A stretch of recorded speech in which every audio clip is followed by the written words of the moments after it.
Oke, tema bulan ini saudara membahas tentang who is Jesus. Ya, saya sudah mendengar Pastor Semi membahas 2 kali, saya dengar 2 khotbahnya tentang siapa Yesus, dan Pastor Andi juga sudah bahas itu. Tapi hari ini saya akan membahas tentang lebih kepada fokus Yesus ketika dia di dunia. Dan juga keteladanan yang dia berikan kepada kita. Karena saat-saat ini kalau saudara perhatikan ya, kalau bilang harusnya tolak ukurnya adalah Yesus. Harusnya. Tapi karena sudah begitu banyak degradasi ya, nilai-nilai, value-value dari apa yang Yesus bawa sudah mulai ada pergeseran, akhirnya sudah enggak lagi seperti yang Yesus tinggalkan. Apa yang Yesus bawa, nilai-nilai itu sudah mulai hilang. Nah, hari ini kita akan bahas satu tema, yaitu tentang good or God. Ya, karena gini, ketika Yesus di dunia, kita harus menyadari bahwa dia itu enggak sekedar ingin membawa atau menampilkan sesuatu yang tampak good.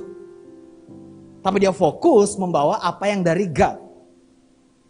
Nah, terkadang apa yang dari God tidak terlalu tampak good.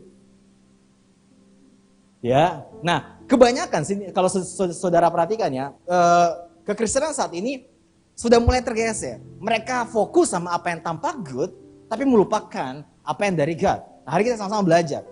Nah, beberapa contoh saudara bisa perhatikan dalam Amsal 14 ayat 12. Firman Tuhan katakan begini. Ada jalan yang disangka orang lurus. Yang dipikir good. Tampaknya good, tapi ternyata ujungnya maut. Ya, saudara perhatikan. Ada jalan yang disangka orang lurus, tetapi ujungnya maut. Hari ini orang tenang dengan yang namanya ketenaran. Orang senang yang namanya tenar. Orang senang dengan yang namanya besar. Kalau sebagai orang percaya, fokus kita bukan sekedar tenar atau besar. Bahkan bukan situ fokus kita. Bukan tampak tenar atau besar, tapi hidup benar.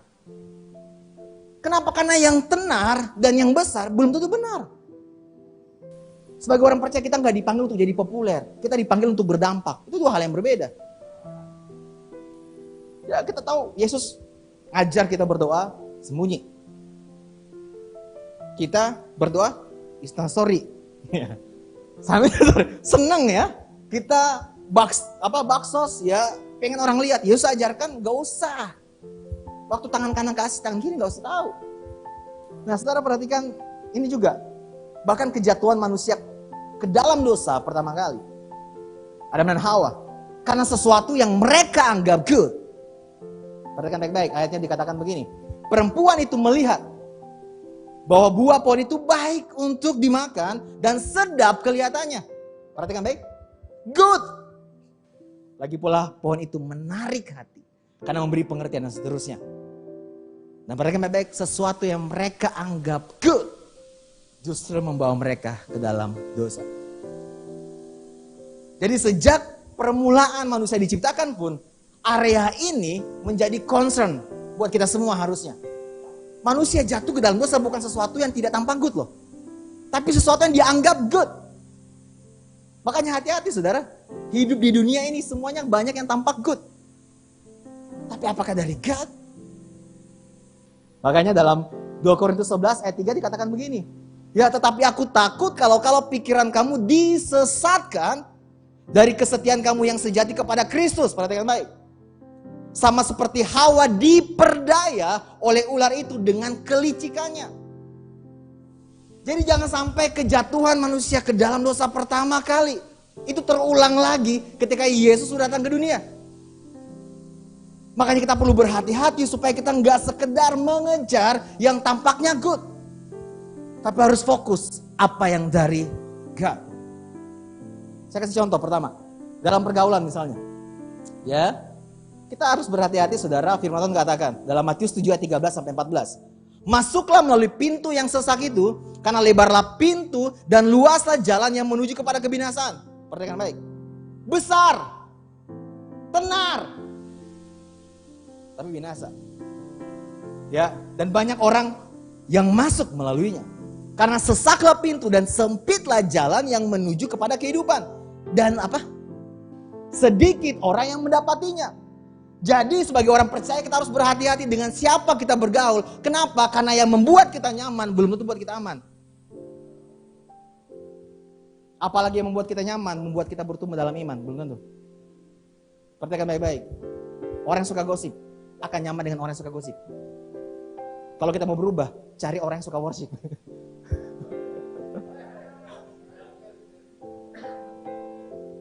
Ya, buat anak muda, asik anak muda. Saudara-saudara di rumah, ya masih muda, ya. Ya. Ya, kok aku nyaman banget sama dia, gitu loh. Iya. Jangan kejar kenyamanan. Kejar pertumbuhan dalam iman, gitu ya. Itu contoh. Yang kedua, kalau saudara perhatikan dalam keadaan juga. Ya, perhatikan baik-baik. Ya, ini satu kisah yang sangat menarik di dalam Matius 14 ayat 24 sampai 27. Kisah waktu murid-muridnya membangkang sebenarnya. Kalau saudara baca secara menyeluruh di beberapa versi dari Matius, Markus dan Yohanes, ini kisah yang sangat menarik. Waktu itu Tuhan perintahkan mereka untuk ke Kapernaum, tapi mereka malah ke Betsaida. Ya, karena waktu itu Tuhan Yesus pengen sendiri, dia pengen berdoa. Tuhan perintahkan kalian ke Kapernaum, tapi mereka malah ke Betsaida. Jaraknya kalau saudara lihat di peta itu agak berbeda. Kapernaum ke sini, Betsaida ke sini. Jadi ternyata yang membawa mereka dalam masalah itu siapa? Tuhan kah? Atau mereka? Mereka sendiri. Makanya definisi masalah di dalam kekristenan itu ada dua. Masalah dalam prosesnya Tuhan, tapi yang kedua masalah karena kita yang bermasalah. Nah, kalau kita yang bermasalah ya bertobat. Jangan salahin Tuhan. Udah didiagnosa kolesterol, makan babi mulu. Ya, sakit ini ujian dari Tuhan. Tidak. Tapi Tuhan katakan cinta itu dengan akal budi kan? Ya, penuh hikmat namanya. Nah, sama juga dengan case yang ini saudara. Kalau saudara perhatikan, murid-muridnya mereka bermasalah. Karena mereka nggak taat sama Tuhan. Tuhan suruh ke Kapernaum, mereka malah ke Betsaida. Nah, saya bacakan ayat ke-24 sampai 27 dibilang begini. Perahu murid-muridnya sudah beberapa mil jauhnya dari pantai dan diombang-ambingkan gelombang karena angin sakal. Ya, kira-kira jam 3 malam datanglah Yesus kepada mereka berjalan di atas air. Ketika murid-muridnya melihat dia berjalan di atas air, mereka terkejut dan berkata apa? Itu hantu. Lalu berteriak-teriak karena takut. Tetapi segera Yesus berkata kepada mereka, tenanglah, aku ini, jangan takut. Mereka punya masalah. Dan jawaban yang mereka butuhkan, mereka pikir hantu. Sesuatu yang menakutkan buat mereka. Makanya agak tipis kan, hantu. Tuhan, mereka pikir hantu. Ya, sama juga dalam kehidupan kita. Terkadang saudara harus perhatikan statement ini. Terkadang jawaban yang kita butuhkan dalam kemasan yang tidak kita inginkan. Kemasannya kita gak suka. Tapi mungkin itulah jawaban yang kita butuhkan. Murid-muridnya pun demikian. Mereka pikir Yesus yang adalah jawaban yang mereka butuhkan di momen itu. Mereka pikir itu hantu. Sesuatu yang menakutkan buat mereka. Tapi justru sesuatu yang menakutkan mereka. Disitulah jawaban yang mereka butuhkan. Termasuk mungkin saat ini saudara. Saudara lagi punya masalah. Saudara lagi disakiti. Mungkin itulah kemasan yang kita butuhkan untuk membuat kita menjadi serupa seperti Kristus. Gimana kita mau belajar mengasihi kalau kita nggak mau siap disakiti? Kan agak unik. Tuhan ajar aku mengasihi, ya siap-siap kamu harus disakiti. Kenapa? Terang butuh objek untuk ditumpahkan. Gimana kita belajar mau setia sama Tuhan kalau nggak ada pilihan lain selain Tuhan? Halo? Gimana kita mau berpengharapan sama Tuhan kalau nggak ada goncangan dalam kehidupan kita? Semuanya ada untuk menguji iman kita kepada Tuhan, cinta kita kepada Tuhan. Mungkin selama ini kita menuduh itu masalah yang saya nggak suka banget, tapi justru disitulah terletak yang kita butuhkan di dalam Tuhan. Hati kita dimurnikan, kita menjadi serupa seperti Kristus. Makanya pada akhirnya begini saudara, perhatikan ini. Kita juga butuh keadaan yang tidak baik untuk membuat kita jadi lebih baik. Saudara butuh orang yang gak baik, tanda kutip, untuk membuat saudara jadi lebih baik. Orang yang meninggalkan kamu, memproses hatimu. Orang yang menyakiti kamu, saudara akhirnya bisa belajar mengasihi dia. Karena kita hanya bisa belajar mengasihi ketika kita disakiti. Kita hanya akan bisa belajar menghormati ketika kita direndahkan. Jadi jangan dikit-dikit komplain sama masalah. Kita lihat lagi dari kehidupan Yesus. Yesus mengalami situasi yang gak good. Tapi gak. Taman Getsemani, dia bilang gini, Tuhan kalau boleh cawan ini lalu daripadaku. Apa yang aku akan alami gak good. Tapi ternyata God. Kalau gak ada situasi yang gak baik itu, kita gak ada di tempat ini saat ini. Keselamatan itu kita gak terima. Makanya jangan gampang menuduh atau berprasangka buruk sama Tuhan. Karena terkadang situasi yang gak baik, Tuhan bekerja di dalamnya untuk membuat kita menjadi lebih baik. Amin. Nah, bagaimana caranya pada akhirnya? Supaya sebagai orang percaya kita mengerti. Untuk bisa membedakan apa yang good dan yang God. Bukan sekedar mencari apa yang tampaknya good, tapi kita fokus mencari apa yang datangnya dari God. Amin. Yang pertama, jelas ini yang harus jadi fondasi dari kekristenan kita, yaitu keintiman kita dengan Tuhan. Perhatikan baik-baik dalam Matius 7 ayat 22-23. Pada hari terakhir banyak orang akan berseru kepada aku. Perhatikan. Tuhan, Tuhan, bukankah kami bernubuat demi namamu? Dan mengusir setan demi namamu? Dan mengadakan banyak mujizat demi namamu juga? Perhatikan. Ini agak paradoks. Ya, ini agak paradoks firman Tuhan ini. Pada waktu itulah aku akan berterus terang kepada mereka dan berkata, aku tidak pernah mengenal kamu. Enyala daripadaku, kamu sekalian pembuat kejahatan. Tuhan, bentar. Agak unik nih Tuhan. Bukankah Tuhan perintahkan bahwa tanda-tanda ini yang mengikuti orang percaya, bernubuat, mengusir setan, melakukan banyak mujizat. Bukankah ini yang mengikuti orang-orang percaya? Tapi kenapa di ayat ini Tuhan katakan malah justru mereka ini pembuat kejahatan?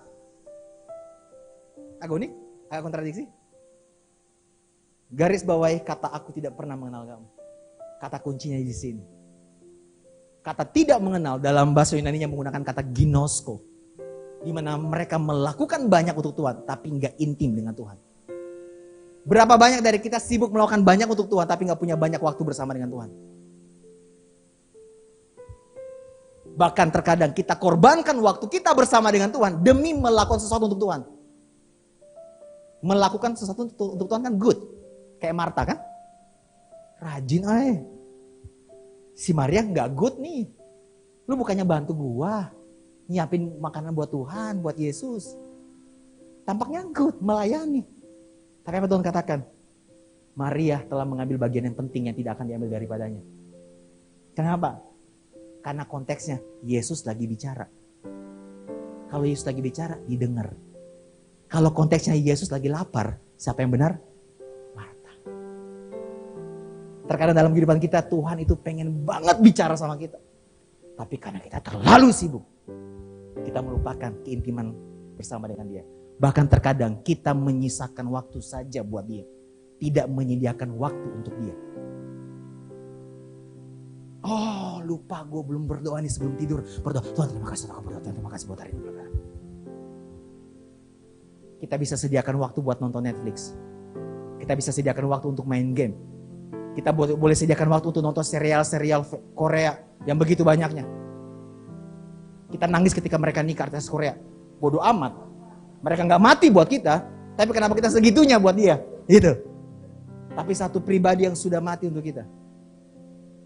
Kita biasa-biasa saja, bahkan gak menyediakan waktu untuk dia. Ada masalah dalam kekristenan kita. Saya bukan anti film Korea, tidak. Saya pernah nonton dan saya tahu saya akan ketagihan. Ya. Jangan sampai kayak kisah ini. Kita rajin pelayanan.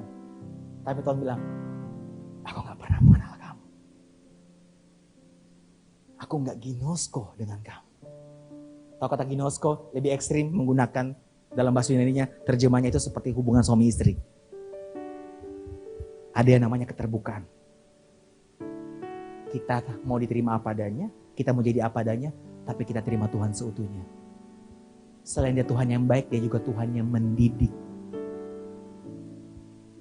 Yang kedua, hidup untuk kehendak Tuhan. Ya, firman Tuhan katakan begini, Matius 7 ayat 21. Bukan setiap orang yang berseru kepadaku Tuhan, Tuhan akan masuk ke dalam kerajaan sorga, melainkan dia yang melakukan, perhatikan baik-baik, kehendak Bapakku yang di surga. Kekristenan saat ini cuma fokus dari dosa menjadi tidak dosa. Kalau Yesus mati cuma sekedar pindahkan kita dari orang berdosa menjadi tidak berdosa. Terlalu kecil rencana Tuhan. Tahu nggak, harusnya kedatangan Yesus ke dunia membuat kita sadar kita harusnya nggak lagi fokus sama dari dosa menjadi tidak dosa, tapi fokus sama kehendak Tuhan. Kak, gue nggak berdosa sekarang. Good. Tapi udah lakukan kehendak Tuhan nggak? Kak, gue pelayanan. Nggak dosa sih ke pelayanan. Tapi mungkin orang tuamu di rumah lagi butuh kita, kehadiran kita. Kehendak Tuhan nggak? Nah, gimana kita mau tahu kehendak Tuhan kalau kita nggak punya hubungan dengan Tuhan? Amin. Makanya poin yang terakhir.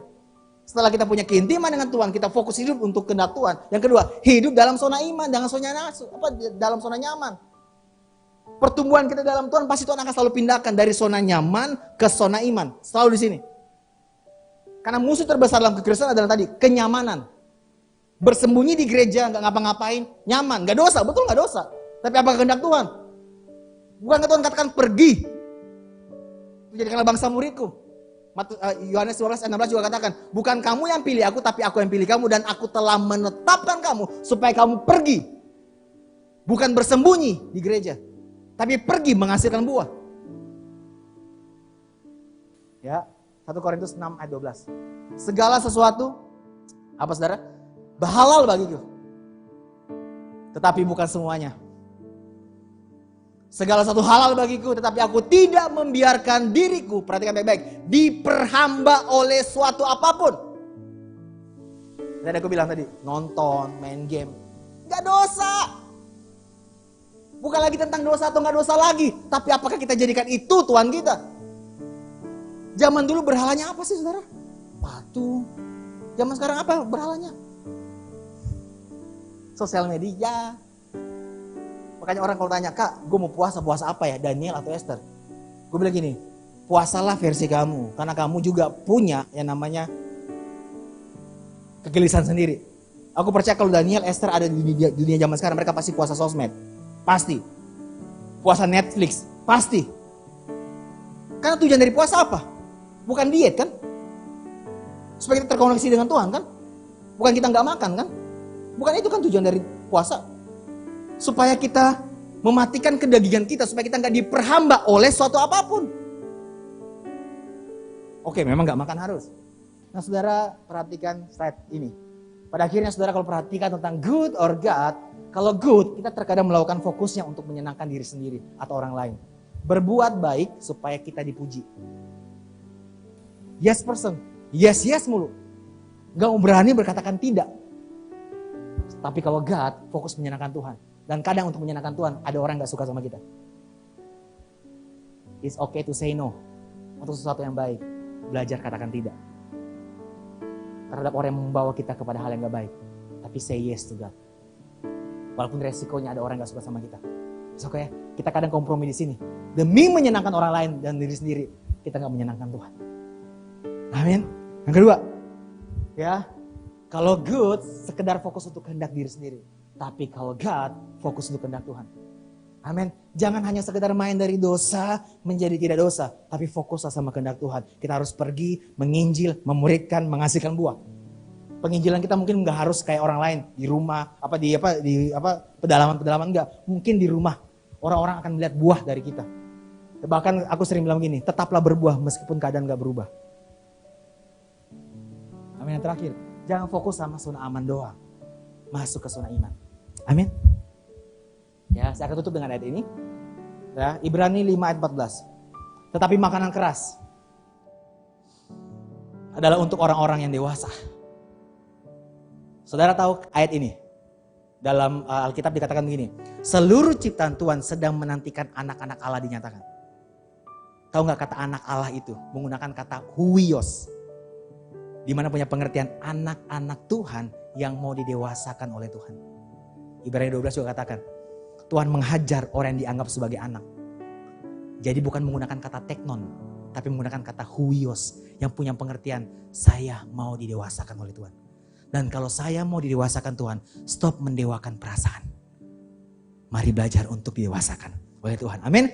Yang karena mempunyai panca indera yang terlatih untuk membedakan yang baik daripada yang jahat.